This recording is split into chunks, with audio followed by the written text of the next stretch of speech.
Para os irmãos a lermos juntos Lucas, capítulo 8, verso 26 a 39. Evangelho de Lucas, capítulo 8, versículo 26 a versículo 39. Então rumaram para a terra dos Gerazenos, lembrando que o Senhor Jesus acaba de atravessar o mar da Galileia. Acaba de passar por uma tempestade. Então, rumaram para a terra dos Gerazenos, fronteira da Galileia. Logo ao desembarcar, veio da cidade ao seu encontro um homem possesso de demônios, que havia muito não se vestia, nem habitava em casa alguma, porém vivia nos sepulcros. E, quando viu a Jesus, prostrou-se diante dele, exclamando e dizendo em alta voz: Que tenho eu contigo, Jesus, Filho do Deus Altíssimo? Rogo-te que não me atormentes. Porque Jesus ordenara ao espírito imundo que saísse do homem, pois muitas vezes se apoderara dele. E, embora procurassem conservá-lo preso com cadeias e grilhões, tudo despedaçava e era impelido pelo demônio para o deserto. Perguntou-lhe Jesus: Qual é o teu nome? Respondeu ele: Legião, porque tinha entrado nele muitos demônios. Rogavam-lhe que não os mandasse sair para o abismo. Ora, andava ali, pastando no monte, uma grande manada de porcos. Rogaram-lhe que lhes permitisse entrar naqueles porcos, e Jesus o permitiu. Tendo os demônios saído do homem, entraram nos porcos, e a manada precipitou-se despenhadeiro abaixo para dentro do lago e se afogou. Os porqueiros, vendo o que acontecera, fugiram e foram anunciá-lo na cidade e pelos campos. Então o povo saiu para ver o que se passara e foram ter com Jesus. De fato, acharam o homem de quem saíram os demônios, vestido em perfeito juízo, assentado aos pés de Jesus, e ficaram dominados de terror. E algumas pessoas que tinham presenciado os fatos contaram-lhes também como fora salvo o endemoniado. Todo o povo da circunvizinhança dos Gerazenos rogou-lhe que se retirasse deles, pois estavam possuídos de grande medo. E Jesus, tomando de novo o barco, voltou. O homem de quem tinham saído os demônios rogou-lhe que o deixasse estar com ele. Jesus, porém, o despediu, dizendo: Volta para casa e conta aos teus tudo o que Deus fez por ti. Então foi ele anunciando por toda a cidade todas as coisas que Jesus lhe tinha feito. Baixe seus olhos, ore ao Senhor, pedindo que a palavra do Senhor venha ao seu coração, à sua mente, ao seu entendimento.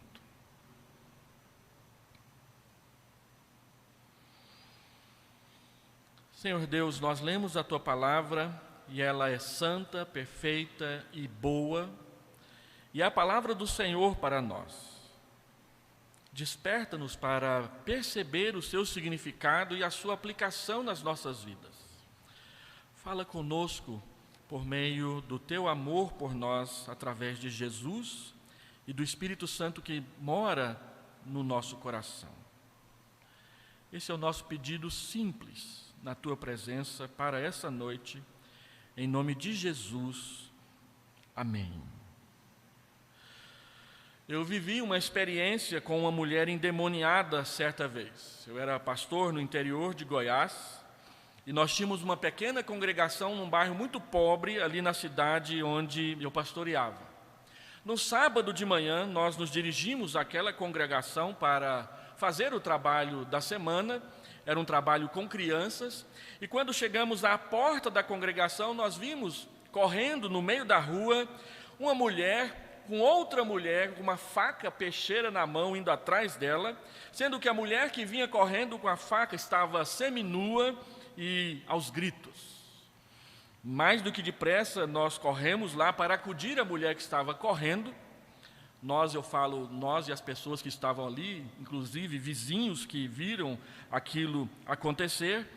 Nós então a impedimos de que fizesse alguma loucura, como esfaquear a pessoa que ela estava perseguindo, e a levamos de volta para a sua casa, que era 2 casas acima da nossa congregação.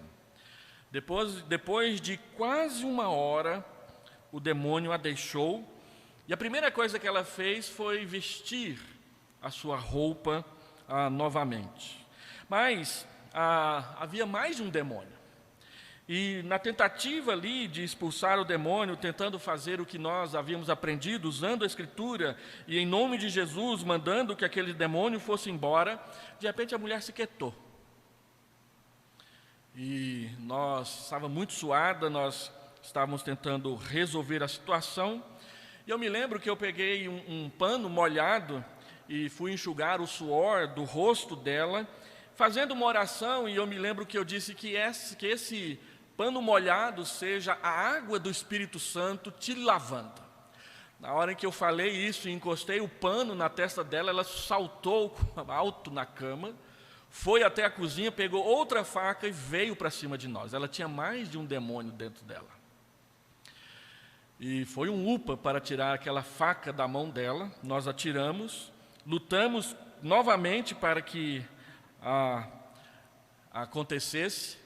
Ela recobrou os sentidos, vestiu-se novamente, mas nós fomos embora com a impressão de que tinha mais demônio por ali. Não expulsamos o segundo demônio. Voltamos no outro dia, e quando insistimos com ela para que recebesse a Cristo, as suas mãos se enrolaram para dentro. Quem costuma lidar com pessoas endemoniadas sempre percebe que o demônio faz isso com as mãos das pessoas. Os irmãos que vieram de ambientes pentecostais sabem por experiência muito disso que a gente está falando aqui. Mas enquanto nós falávamos com ela e ela enrolou as mãos, uma irmã começou a palpar a barriga dela com força, machucando aquela mulher. E eu perguntei: o que você está fazendo? Não, quem sabe o demônio não entrou, não foi pela boca, ela respondeu. E eu me lembro de uma vez que nós expulsamos um demônio e a mulher vomitou suco de abacaxi, suco de maracujá, que já tinha 1 mês que estava lá. E ela estava querendo provocar algum tipo de vômito, porque ela achava que o demônio estava no estômago, alguma coisa nesse sentido. Como pastor presente, eu disse: olha, não é assim que nós fazemos. Se expulsamos, nós fazemos do jeito que Jesus fez. Ele simplesmente mandava embora, e embora o demônio ia. Não tinha esse negócio de ficar enforcando, apalpando, essas coisas todas. Na experiência do primeiro demônio, as mulheres colocaram a mulher sobre a cama e quase enforcaram, ela ficou sem fôlego. Como se a gente vai matar o demônio matando a pessoa. E nós voltamos para casa muito frustrados, porque não aconteceu. O primeiro demônio foi embora, mas havia mais, e ele estava lá.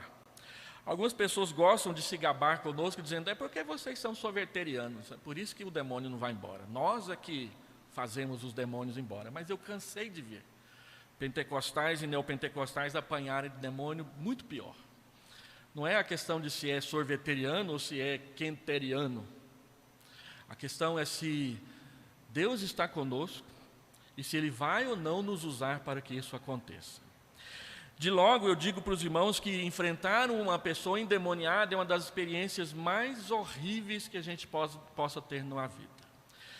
Durante 3 dias depois daquela experiência com aquela mulher endemoniada, nós éramos 5 pessoas na igreja, todos nós nos sentimos fatigados, cansadíssimos, como se tivéssemos lutado numa guerra. E é de fato isso que acontece. Nós estamos diante de um texto que mostra o Senhor Jesus expulsando um demônio. E é muito importante nós observarmos como o Senhor Jesus faz, porque é como Ele faz que nós precisamos aprender a fazer também, e não ficar inventando moda, como nós vemos constantemente em alguns programas de televisão que têm prazer em mostrar ao vivo e a cores na televisão as suas práticas de exorcismos, uma coisa que é uma experiência de muita humilhação para quem está endemoniado e também para quem, em nome do Senhor Jesus, precisa enfrentar esse tipo de situações. Nós, presbiterianos, não temos muito costume com essas coisas, mas nós não descremos delas. Nós não fazemos e organizamos o culto de tal forma que as pessoas endemoniadas venham se manifestar aqui dentro do templo. Isso pode vir a acontecer? Pode. Mas é muito diferente de um culto que é organizado para que isso aconteça. E muitas vezes nós sabemos, o que se tem ali é encenação, e não de fato pessoas endemoniadas. Nós não descremos de muitos casos como verdadeiros, já presenciamos vários, já participamos de alguns, mas nós achamos que muito do que é feito por aí é televisionado, é teatro, é contratado, é pago para que aconteça. E as pessoas fazem com aquela intenção de que, se nós fizermos assim, os demônios vão aparecer e a gente trabalha. E como muitas vezes eles não aparecem, é de encenação em encenação que as coisas vão acontecendo. Não, o que a Bíblia ensina é muito claro e é muito simples. Apareceu uma pessoa endemoniada, você está ali, você deve oferecer o confronto em nome do Senhor Jesus, mas simplesmente mandar embora. Não tem que sufocar, não tem que enforcar, não tem que ficar palpando barriga de ninguém, e muito menos ficar fazendo entrevista com o diabo, como a gente vê na televisão. E esse texto que nós lemos é exatamente o texto que muitos pastores por aí, eles usam para dizer que Jesus conversava com as pessoas endemoniadas, conversava com os demônios, e daqui a pouco eu vou mostrar que não era bem isso que estava acontecendo aqui. Esse texto, essa experiência, esse milagre do Senhor Jesus, ele está aqui no capítulo 8 de Lucas, para cumprir o programa que Lucas fez ao escrever o seu evangelho, de mostrar a plena humanidade do Senhor Jesus e como a sua divindade se manifesta nessa humanidade como Deus encarnado entre nós. Como eu disse domingo passado, aqui nós temos 4 milagres narrados de forma crescente por Lucas, e o mesmo acontece no Evangelho de Marcos e também no Evangelho de Mateus. Nós vimos semana passada que o Senhor Jesus acalmou a tempestade. Lucas quer mostrar que Jesus, o Jesus de Nazaré, que é o Deus encarnado, ele é Senhor sobre todos os fenômenos naturais. Hoje, ele quer mostrar para nós que o Senhor Jesus é Senhor sobre o mundo espiritual, especificamente o mundo das potestades do mal. O Senhor Jesus também governa ali. Depois nós vamos ver numa próxima exposição, quando o Senhor Jesus curar aquela mulher que tinha hemorragia há 12 anos, que Ele é o Senhor sobre todas as nossas enfermidades. E por fim, a partir do versículo 40, Lucas vai mostrar para nós que o Senhor Jesus é o Senhor sobre a vida e sobre a morte. E quando nós terminamos o capítulo 8, os discípulos já estão convencidos de que Ele é Deus. Porque para um judeu, somente Deus é capaz de ressuscitar mortos, e o Senhor Jesus o faz. Ao ressuscitar uma criança morta, o Senhor Jesus mostra que Ele é o Senhor sobre a vida e a morte. Portanto, Ele é Deus. Os cristãos adoram a Jesus como Deus. Jesus não é um homem com superpoderes. Jesus não é um semideus. Jesus não é um quase Deus. Jesus não é a criatura mais poderosa que Deus criou. Jesus é Deus, o Filho eterno do Pai, a segunda pessoa da Trindade. Ele é Senhor, Ele governa, Ele é digno dos nossos cânticos, Ele é digno das nossas orações, Ele é digno dos nossos pedidos de socorro, porque Ele pode nos socorrer, Ele é Deus. Agora então o texto trata dos demônios. O texto trata dos demônios? Não, o texto trata da libertação deles. Porque Cristo é o Senhor sobre todo o mundo dos espíritos. Jesus acaba de acalmar a tempestade e Ele deixou ali os seus discípulos maravilhados. Quem é este? Lembra?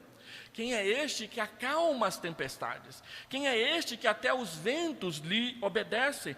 Quem é este? A resposta que Lucas quer colocar na nossa mente, no nosso coração e na nossa boca, este é Deus. Jesus é Deus. Agora ele termina a travessia do mar da Galileia, vai em direção a Gadara ou a Gerasa, terra dos gentios. Ali quem morava não eram judeus, eram gentios que haviam assumido aquela região da Palestina. E este homem aqui estava terrivelmente tomado pelo controle dos demônios e é livre deles. E depois é enviado são e salvo de volta para casa. E é sobre este tema que eu gostaria de gastar 3 argumentos com os irmãos nessa noite, sobre voltar para casa. Voltar para casa transformado, voltar para casa liberto, voltar para casa como uma pessoa diferente daquela que se encontrou e que foi encontrada pelo Senhor Jesus. Então, em primeiro lugar, o texto nos mostra um homem com uma vida completamente dominada e destruída por demônios, versículo 26 até o versículo 29. O texto deixa claro para nós que é um homem possesso por muitos demônios, de muitos demônios. Esse demônio vai dizer para Jesus que o nome dele era Legião, ou seja, Legião, se a gente levar em conta o exército romano, eram pelo menos 6.000 soldados. Isso é uma legião. Agora, não sei se dá para acreditar no demônio, porque ele mente o tempo inteiro. E a Escritura mostra isso para a gente com muita segurança. O fato é que não eram poucos, porque o Senhor Jesus vai permitir que eles sejam expulsos para uma manada de porcos. Não sabemos que tamanho era essa manada, mas eram muitos. E aconteceu o que os irmãos leram aí na narrativa do texto. Agora, uma legião, ela podia chegar a 6.000 soldados, como eu falei, mas uma legião também podia denotar um exército de ocupação mantido para preservar o poder do conquistador. Os soldados romanos conquistavam a determinada terra, passavam adiante e deixavam ali um exército de ocupação, que também era chamado de legião, mas não necessariamente era formado de 6.000 pessoas, como era a designação normal do exército. Agora, o diabo, como nós sabemos, ele nunca vem para somar. Ele sempre vem, conforme diz João, capítulo 10, para roubar, matar e destruir. E foi isso que o diabo fez com este homem, possesso por muitos demônios. O diabo não vem fazer nada melhor do que isso. Ele seduz, ele atrai, ele faz promessas mentirosas, tolas, megalomaníacas, e muitas vezes nós acreditamos nele, mas no final não passa de uma armadilha, porque o que ele quer é controlar, tirar tudo o que você tem e destruir a sua vida, arruinar a sua pessoa. Este homem estava completamente destruído, por exemplo, nos seus valores referenciais da vida. É um homem que agora anda sem roupas, completamente nu. O demônio acaba com ele, com qualquer sentimento de vergonha, de pudor que ele possa vir a ter. Ele anda para tudo quanto é lado, sem roupas, nu, envergonhando as pessoas, ruborizando as mulheres, trazendo constrangimento por onde ele passa. É um homem que está sem casa, porque o texto diz que ele não morava em casas normais, mas ele vivia nos sepulcros, ele morava nos cemitérios, longe dos vivos, no meio dos mortos. Ele havia perdido completamente o seu juízo, versículo 35, o texto diz que ele era louco. Marcos, capítulo 5, verso 5, diz que ele gritava de dia e de noite por entre os sepulcros e que se machucava com pedras, ficava jogando pedras, batendo pedras nele mesmo. Portanto, ele tinha uma aparência muito feia, cheia de machucados e cicatrizes. Era um homem que havia perdido qualquer valor social, porque ele andava solitário, sozinho, enlouquecido, dominado por demônios. E o texto diz que esse demônio o levava à força pelo deserto, porque o texto diz que ele era impelido para o deserto, pelos demônios. Ou seja, o levou completamente para a marginalização. Marginalização é viver à margem, fora dos valores da sociedade, fora do convívio das pessoas comuns e normais, fora de qualquer referencial de saúde, saúde mental, saúde espiritual, saúde sentimental, saúde física. E mais, o demônio havia destruído toda e qualquer perspectiva do futuro para este homem, porque o texto diz que havia muito tempo que era assim. Já haviam se passado anos. Não havia como resolver aquela situação. O texto até diz que a cidade o prendia com grilhões, mas ele quebrava tudo. E fugia, e aprontava de novo, e causava outra vez. Porque o texto também diz que ele era um homem violento. Quebrava as cadeias, quebrava os grilhões com a sua força, e depois o demônio o impelia para o deserto. Então você observa, em primeiro lugar, que este homem que se apresenta diante de Jesus, ele tem a sua vida completamente destruída. Mas ele se apresenta diante de Jesus.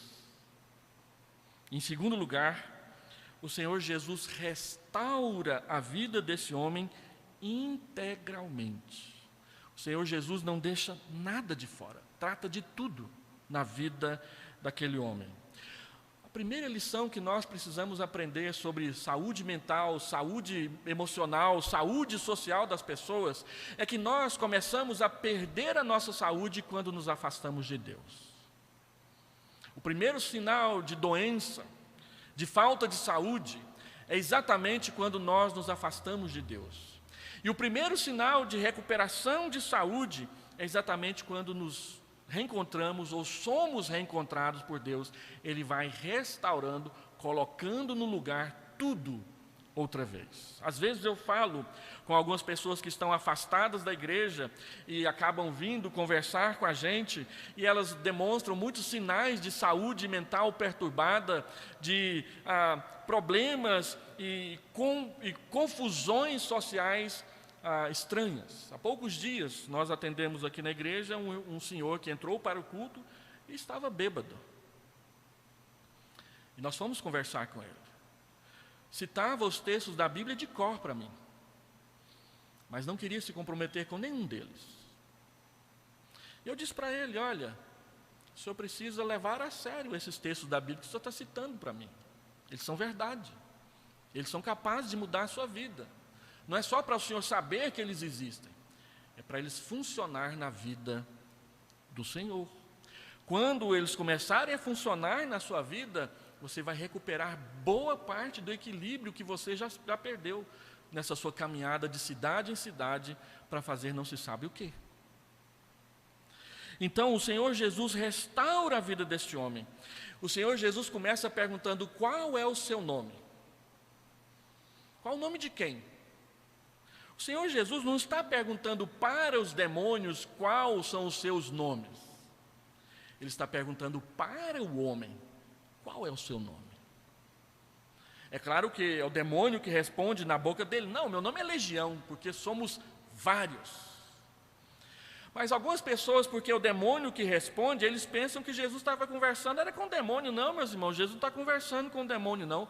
O Senhor Jesus quer despertar, quer trazer para cima aquele homem, aquele caráter, aquela personalidade que o Satanás, o demônio, empurrou para baixo, para tomar o seu lugar e usar a sua vida, e usar a sua voz, e usar o seu corpo para fazer tudo aquilo que aquele homem fazia, que representava a destruição.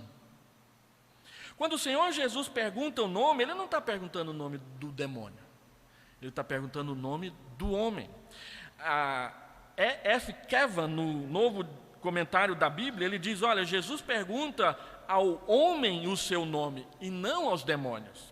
William Hendrickson, que é um comentarista presbiteriano, ele faz o mesmíssimo comentário. Jesus está querendo trazer à tona o homem que está dominado por baixo do demônio.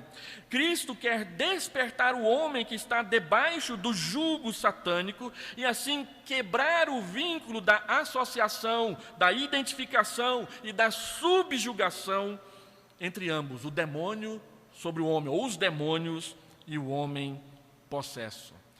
Jesus não tem nada que tratar com os demônios. Ele veio foi para buscar os pecadores. E é o pecador que está dominado pelos diabos, pelos demônios, é que ele quer trazer para cima.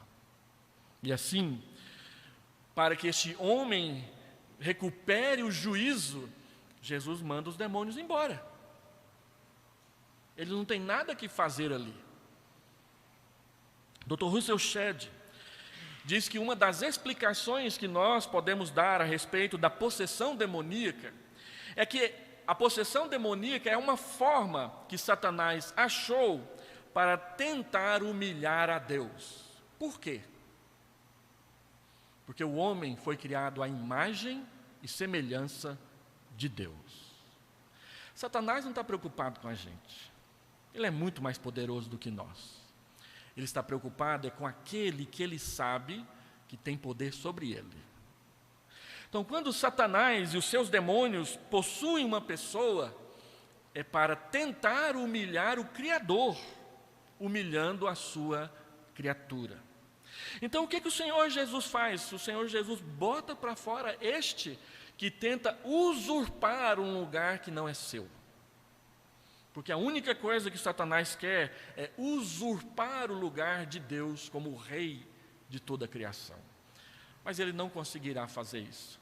Ele não conseguiu, ele não consegue e ele jamais conseguirá, porque Deus já determinou qual será o seu fim e nós já sabemos. A Bíblia já deu grande spoiler, e eu não sei porque tantas pessoas ficam irritadas quando a gente conta a respeito de um filme, porque ela ainda não assistiu, sendo que a Bíblia já contou o final de tudo para nós. Então, Deus está em maus lençóis com os irmãos que gostam de cinema, porque Ele já contou como é que vai ser.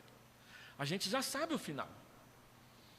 E no final, Satanás perde. E ele perde humilhantemente. Porque ele não vai ser colocado no inferno, ele vai ser colocado no lago de fogo, que é pior que o inferno. Porque a Bíblia diz que o inferno e o demônio vão ser lançados dentro do lago de fogo. É pior, gente. Com a justiça de Deus não se brinca. Com o ser de Deus não se brinca. Paulo diz em Gálatas, de Deus não se zomba. E sempre que Satanás e os seus seguidores, os demônios, tentam zombar de Deus, e Deus resolve fazer alguma coisa, sempre é Satanás que sai perdendo. E o Senhor Jesus diz, pode sair, pega o caminho do abismo. E aí aparece aqui uma linguagem que eu não vou gastar muito tempo falando. Eles pedem, não nos mande para o abismo, deixa a gente ir para os porcos. Abismo, que história é essa? Abismo é um dos nomes que a Bíblia dá para o mundo espiritual onde os demônios estão. A Bíblia fala, principalmente no livro de Efésios, dos lugares celestiais. Que nós estamos assentados com Cristo nos lugares celestiais. Efésios 1, 22 e 23, Efésios 3 e depois Efésios capítulo 6. Os lugares celestiais é o mundo dos espíritos, é o mundo espiritual que nos envolve, mas que nós nem sempre o enxergamos. Um dos textos onde mostra isso de forma mais dramática é um texto que nós já expomos aqui, que é aquele texto da história de Eliseu, quando o rei da Síria quer prendê-lo. Então manda suas fortes tropas para Dotã, onde Eliseu está hospedado, para prendê-lo. E o servo, o rapaz, o aprendiz, o discípulo de Eliseu, acorda de manhã e ele olha lá pela janela e ele vê que a cidadezinha está cercada por fortes tropas sírias. E Eliseu faz 3 orações. A primeira oração, abre os seus olhos para que ele veja que mais são os que estão conosco do que com os que estão com eles. E Deus abre os olhos do moço e ele vê que atrás e acima do exército sírio tem carruagens de fogo, várias, muitas. E a Bíblia fala que só uma separou Eliseu de Elias e no redemoinho Elias foi para o céu. Ali tem muitas, centenas, milhares para proteger Eliseu. E aí eles partem para cima e Eliseu faz mais uma oração, a segunda, Senhor, feche os seus olhos. Feche os seus olhos para que eles não pratiquem a maldade que eles vieram praticar, prender ou matar Eliseu. E eles ficaram cegos e não viram nada. Então Eliseu os conduz para dentro de Samaria e Eliseu faz a terceira oração. Abra os seus olhos. E Deus abre os seus olhos não para ver a destruição, porque quando os seus olhos são abertos, eles estão desarmados, e no centro de Samaria, rodeado pelos soldados do rei de Israel. E o rei de Israel pede, deixa eu matar esse povo aí, ó. Vou matar. E Eliseu diz, não, você vai matar só quem você prender com a sua espada. Estes aqui você vai dar pão e água, porque eles estão com fome. Abra os seus olhos para ver a misericórdia de Deus. Aí eu fico pensando, como é que aquele moço dormiu na noite seguinte?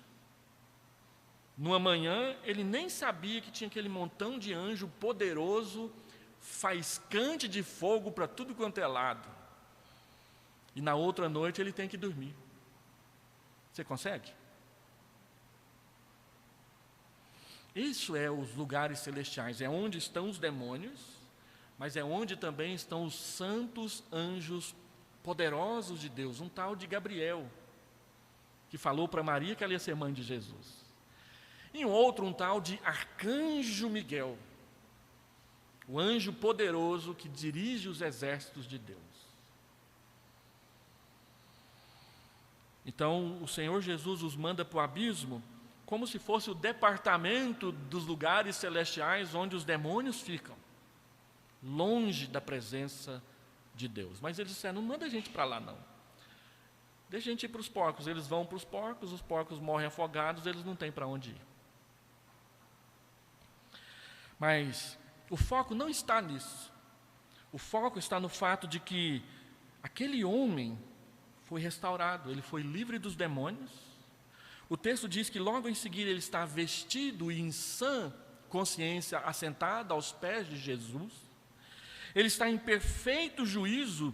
O Senhor Jesus restaura também a sua saúde mental.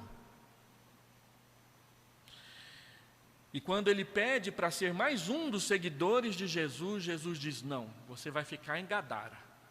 E vai falar para todo mundo do que Deus fez por você. Por que Jesus não deixou aquele homem ir? Porque aquela cidade não deixou Jesus entrar. Lembra?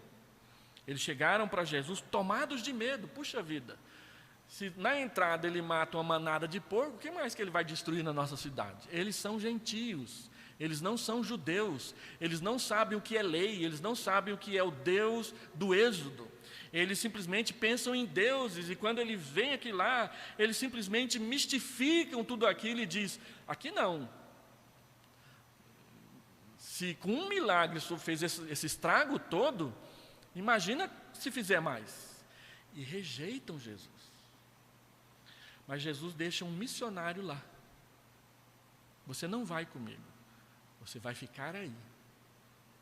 E vai falar do que Deus está fazendo na sua vida. Eu não posso entrar agora, mas você já é de casa. Então volta para casa. Quando Deus transforma a nossa vida, o primeiro lugar para onde Ele nos envia é para casa. Para a nossa família, para a nossa cidade, para a nossa rua, para o nosso bairro. Aqueles que viram tudo o que de ruim acontecia com a gente, agora vão ver o que Deus fez por nós. E o texto diz, no verso 36, que ele foi salvo. Observa aí comigo o verso 36. E algumas pessoas que tinham presenciado os fatos, contaram-lhes também como fora salvo o endemoniado. A palavra salvo foi colocada por Lucas aqui de propósito. Ele não falou livre, ele não falou curado, ele falou salvo. Salvo duplamente dos demônios e dos seus pecados. Lembra o que o Senhor Jesus diz a respeito de uma pessoa que é livre do demônio, mas não entrega a vida para Deus? É como uma casa vazia. Se você é livre do demônio, mas não toma uma decisão para que lado você vai, e fica ali sem fazer nada, o demônio dá umas voltas por aí e ele não encontra nenhum lugar interessante. Vou voltar lá naquela antiga casa. E ele volta e a casa está vazia. Então ele vem e traz outros demônios piores do que ele para fazer companhia. Quem é envolvido com o diabo e os seus asseclas, quanto mais se envolve, e mais demônios passam a se envolver com a sua vida. Mas quando esse ciclo é quebrado, através da conversão, através da salvação, o demônio perde mais um território onde ele dominava. Por isso, nós sempre insistimos com as pessoas: entreguem sua vida a Jesus. Porque se nós não entregarmos a nossa vida a Jesus, o mundo vai querer nos escravizar. Satanás vai querer nos escravizar. A nossa própria natureza humana pecaminosa vai querer nos escravizar. E esses três inimigos, atuando juntos, eles jamais nos trarão para perto de Deus. Eles sempre nos levarão para mais longe de Deus. E algo que muitas pessoas não percebem é que dos três inimigos que nós temos, o mais perigoso não é Satanás. O mais perigoso é a nossa carne, a nossa natureza humana pecaminosa. Por quê? É ela que tem a chave do portão. Quem é que deixa Satanás entrar? A carne. Quem é que deixa os valores do mundo entrar? A carne. É ela que está do lado de dentro. É ela que abre a porta para Satanás entrar.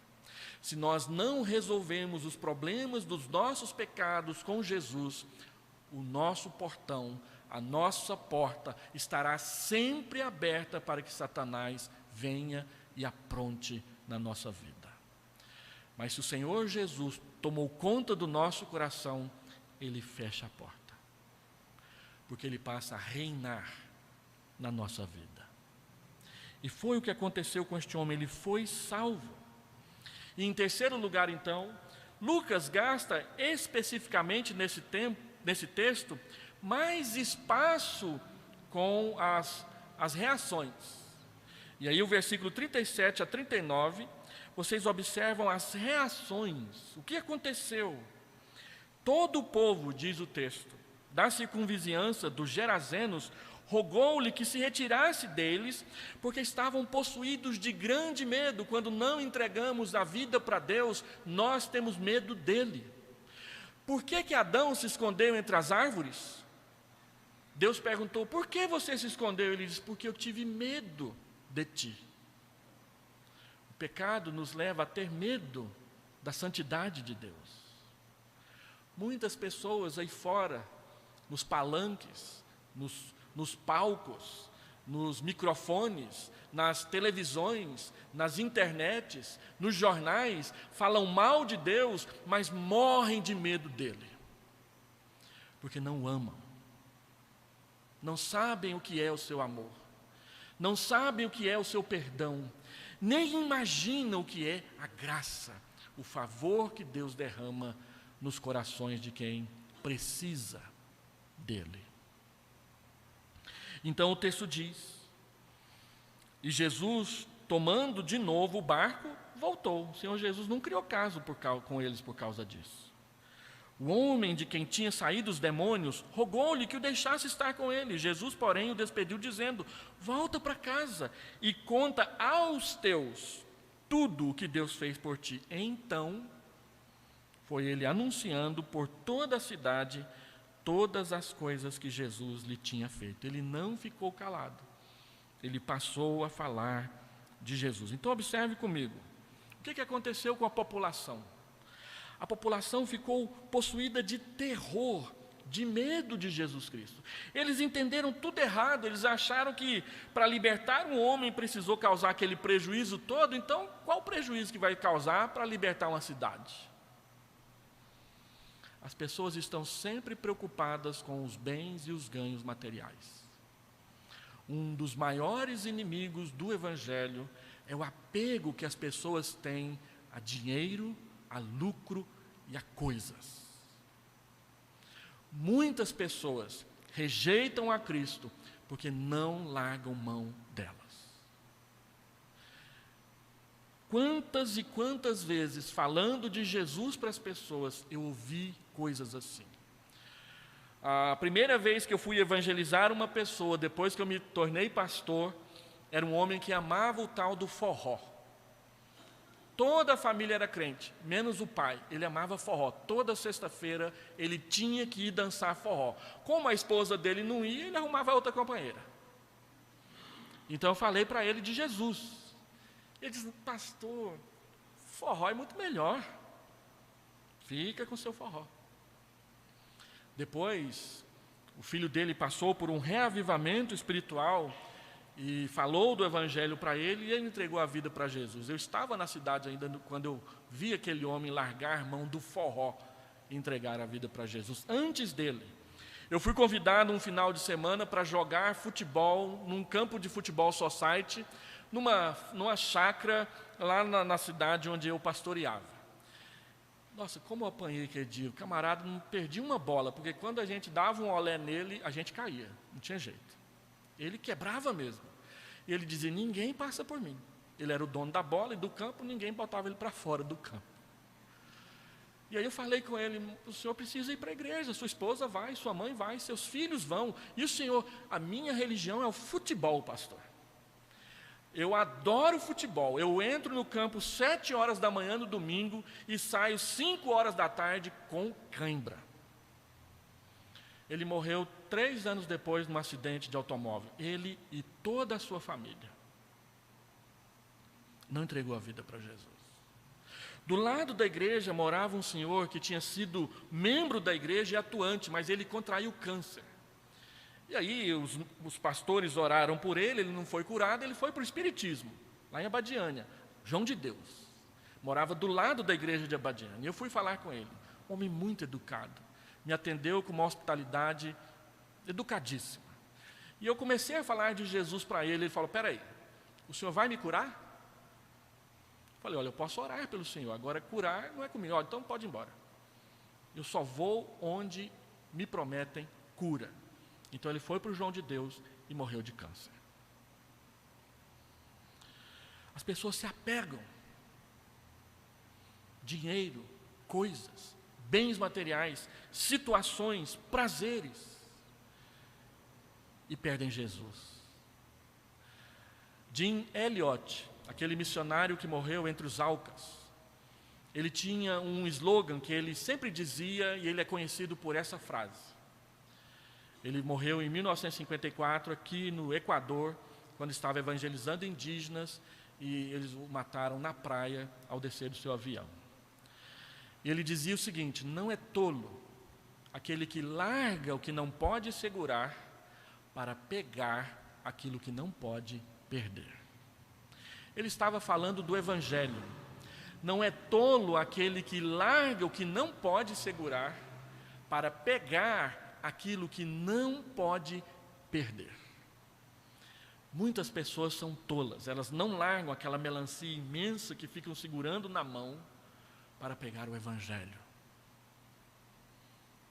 E ficam presos a ela. A população então pediu ao Senhor, o texto diz que eles imploraram, eles rogaram: sai daqui, Jesus. A gente está morrendo de medo. E eles pediram com insistência, continuamente ficaram pedindo e pedindo e pedindo: não entra na nossa cidade, não entra na nossa cidade. Tem pessoas assim. Segunda reação, o texto fala do homem que foi restaurado, o pivô de tudo isso. Ele queria seguir o Senhor Jesus, mas o Senhor Jesus disse: não, você não vai comigo, você vai para casa, vai falar o que Deus fez por você. E ele foi. E ele falou para toda a cidade onde Jesus não pôde entrar o que Deus tinha feito na vida dele. Ele testemunhou o que Jesus fez com ele. Olha quem eu era antes de conhecer Jesus. Olha quem eu sou agora, depois de conhecer Jesus. Como é você antes? Como era você antes? Como é você agora, depois de conhecer Jesus? Era isso que este homem falava. Ele voltou para sua casa. O texto diz que ele andava por toda a cidade e ele falava todas as coisas. É a mesma linguagem de Atos, e nós não podemos esquecer que quem escreveu Atos foi Lucas, o mesmo que escreveu essa narrativa aqui. E aí eu quero terminar fazendo 3 aplicações. Primeira,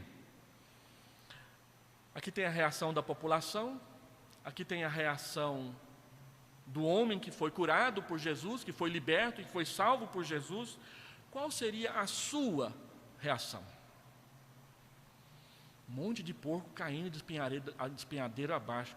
Como é que seria? Um homem nu que agora está vestido, um louco que agora raciocina, um homem forte e que batia em todo mundo, mas que agora é calmo, quieto, tranquilo e obediente. Porque Jesus diz não e ele aceita. Olha a diferença. Qual seria a sua reação? Jesus mostra com as suas obras o que quer dizer evangelho integral. Uma vida salva e sanada vale mais que uma manada de porcos. Essa é a mensagem de Lucas para nós. A mudança que o Evangelho propõe livra as cidades de marginais violentos, pois os envia de volta sãos e salvos para suas famílias, para suas casas, para suas vizinhanças.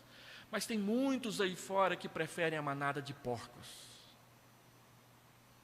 E às vezes, muitos dentro da igreja pensam igualzinho. Ah, pastor, vamos fazer isso não vai dar certo. O que o conselho tem na cabeça de plantar uma igreja naquela cidade? Vamos gastar uma fortuna lá. Tanto de coisa tem que fazer aqui. É a mesma mentalidade. De sempre olhar para as coisas. De sempre olhar para as comodidades. De sempre querer só o melhor para nós, os outros, os marginais, os necessitados, os doentes mentais, é que se lasquem. Mas Jesus não é assim. Jesus não manda os autistas para casa.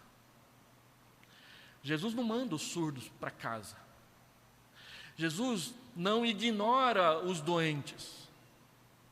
Mas nós temos que reconhecer, muitas vezes sim.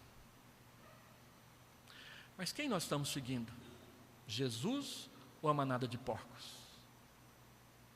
Qual seria a sua reação? O que moveu Jesus a fazer isso? A Bíblia diz, é uma palavra, compaixão, humanidade. Tratar bem as pessoas, fazer o possível para cuidar bem delas, é o mínimo que se espera de pessoas humanas, homens, mulheres. Se Satanás quer humilhar a imagem de Deus nas pessoas que ele possui, nós queremos, em nome de Jesus, ajudá-las a ser homens e mulheres melhores. Porque é isso que Ele está fazendo com a gente. Segundo, nós estamos falando de um milagre. Presenciar milagres não é suficiente para crer em Cristo. Eles viram um milagre e disseram, sai de nós, Jesus. Quantas vezes o milagre, em vez de trazer fé, aumenta a incredulidade? Porque agora, se não tiver milagre, eu não creio. Está sim de gente assim povoando as igrejas evangélicas brasileiras. Se o Senhor não me der um milagre hoje, ai de Jesus. E embora a gente transveste o nosso pedido numa canção, Senhor, eu preciso de um milagre. Não é isso que a gente está dizendo, não. Um pastor famoso aí da televisão, ele chegou a dizer o seguinte, Senhor Jesus, não estou te pedindo, estou te mandando, cura esse homem. Então, ver milagres não é sinal de que a fé está por ali. Pode ser o contrário. Quando a incredulidade toma conta do coração, o milagre vira motivo até de chacota.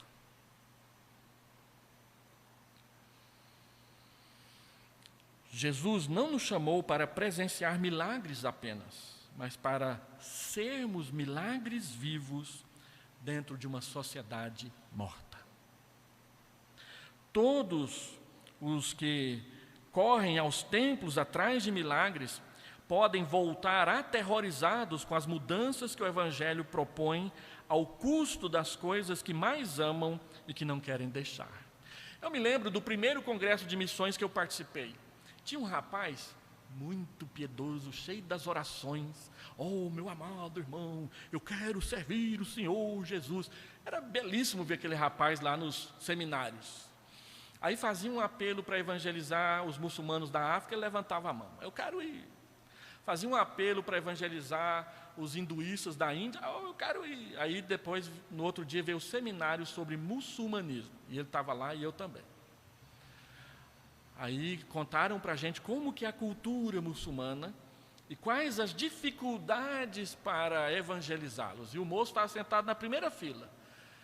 E na hora que o líder falou, quem quer se comprometer com a minha agência missionária para a gente evangelizar muçulmano, ele, eu tenho que pensar melhor essa situação.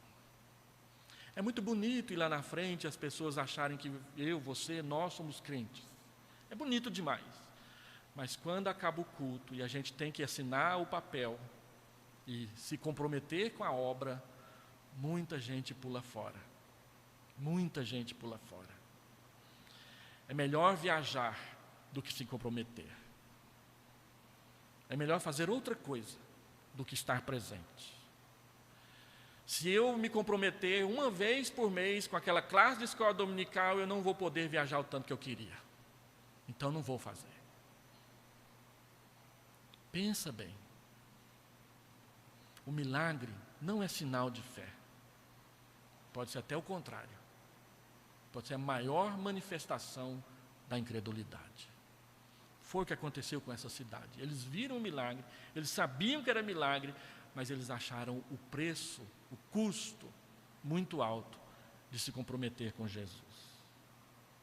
E por último, aliás, terceiro, o medo é um empecilho para a verdadeira fé. Por que eles rejeitaram Jesus? Medo. Tem pessoas que têm medo de se comprometer com Jesus e quando morrer, não abrir o olho. Você está me entendendo? Senhor, mas e se a morte for o fim mesmo? E se depois da morte não aparecer a luz no final do túnel? E se eu ficar lá no caixão, como é que vai ser? Então eu vou perder a minha vida toda por nada. Tem muita gente que pensa assim. E não quer morrer, não é porque não sabe, é porque tem medo. Tem medo. Tem medo de que a promessa da ressurreição, no final, seja uma farsa. E outro dia eu estava assistindo A Porta dos Fundos. Ninguém recomenda, né? Ou vocês recomendam assistir aquele negócio? Mas eu fui assistir. E aí, num daqueles programas, o cara morreu, chegou lá no céu que não existia, e apareceu um índio de uma tribo lá da Polinésia para conversar com ele. Quem é você? Eu sou da tribo da Polinésia lá, não sei das quantas. Cadê Jesus? Cadê os anjos? Cadê Deus? Não. Alguém tinha que estar certo, né? Quem estava certo era a minha tribo, não era o judaísmo, não era o cristianismo. Então, você não vai no céu não, você não creu na minha religião. E é desse tipo de chacota que a televisão faz com a religião e com o cristianismo. É isso que serve Portas do Fundos. Para dizer que nós estamos errados, não tem ninguém certo, goze a vida, faça tudo o que vier na sua cabeça, viaje o tanto que você puder, compre o máximo que você puder, e se você não conseguir pagar a fatura do cartão de crédito, se lasque, fuja do país. É ou não é? Seja hedonista, viva pelo prazer. Só que a ressurreição vai acontecer. E Jesus vai chegar. E você e eu e nós vamos comparecer diante dele. Quem crê, eu ressuscitarei no último dia. E o resto os irmãos conhecem todo o roteiro. Não tenha medo. Coloque o seu medo aos pés da cruz. Senhor, eu tenho medo. Cuida do meu medo. O meu sogro era batista, um bom batista, dizimista, fiel, entregava o seu dízimo todo mês, até depois, quando ele não conseguia ir para a igreja, ele falava: pastor, vem buscar o dízimo, eu quero entregar. A ceia o pastor não levava não, mas o dízimo ele buscava. E ele falava para nós assim: eu não quero morrer não, eu tenho medo de ficar sem ar. Era desse jeito que meu sogro falava. Era engraçado ver ele falar aquilo. A gente tinha que fazer força para não rir na presença dele, porque era sério. Não, eu tenho medo de sentir falta de ar, não quero morrer não. Mas ele morreu aos 93 anos de idade, 2 semanas antes. Era um homem sereno, tranquilo, confiante. E no dia da morte, morreu dormindo, sem sentir falta de ar. Descansou nos braços do Pai. Não tenha medo. Você está com Jesus. E por último, o testemunho começa com a gratidão e começa em casa. É lá em casa que tem que começar. Como que eu quero ser pastor ou missionário, se nem para os da minha casa eu falo?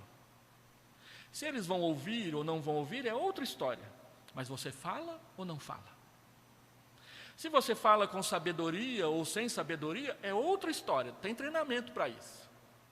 Mas a pergunta é: você fala ou você não fala? Essa que é a questão.